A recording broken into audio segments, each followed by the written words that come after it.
क्या हर एक के साथ दोस्ती लगाई जा सकती है? क्या हर एक के साथ रिश्तेदारी बनाई जा सकती है? नहीं। फिर किसके साथ रिश्तेदारी बनाई जा सकती है? फिर किसके साथ दोस्ती लगाई जा सकती है? आओ देखते हैं कि किन बातों का अगर लिहाज रखा जाए, किन बातों को अगर देखा जाए तो उसके साथ दोस्ती लगाई जा सकती है। वो कौन कौन सी है? कि पहला, उसके साथ लेन देन करके देखें।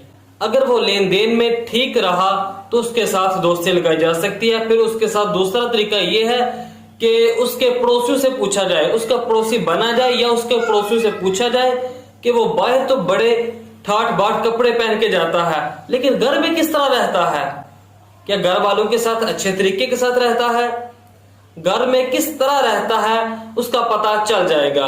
दूसरा, पहला ये कि उसके साथ लेन देन करे, और दूसरा ये कि उसका पड़ोसी बने या उसके पड़ोसियों से पूछे, और तीसरा ये कि उसके साथ सफर करके देखे। अगर वो सफर में आपका साथ देता है तो फिर वो आपका जो हम दोस्त है वो बन सकता है। इन तीन बातों का लिहाज रखा जाए, इन तीन बातों को देख के फिर दोस्ती लगाई जाए। दोस्ती लगाना तो बहुत आसान है, लेकिन दोस्ती को निभाना बहुत मुश्किल है।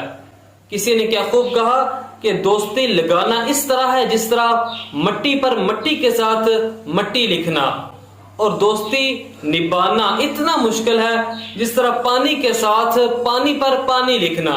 दोस्ती लगाना बहुत आसान है, दोस्ती निभाना बहुत मुश्किल है। हमें सोच समझ के दोस्ती लगानी चाहिए, जो हमारे दीन का भी मुहाफिज हो, जो हमारी दुनिया का भी मुहाफिज हो।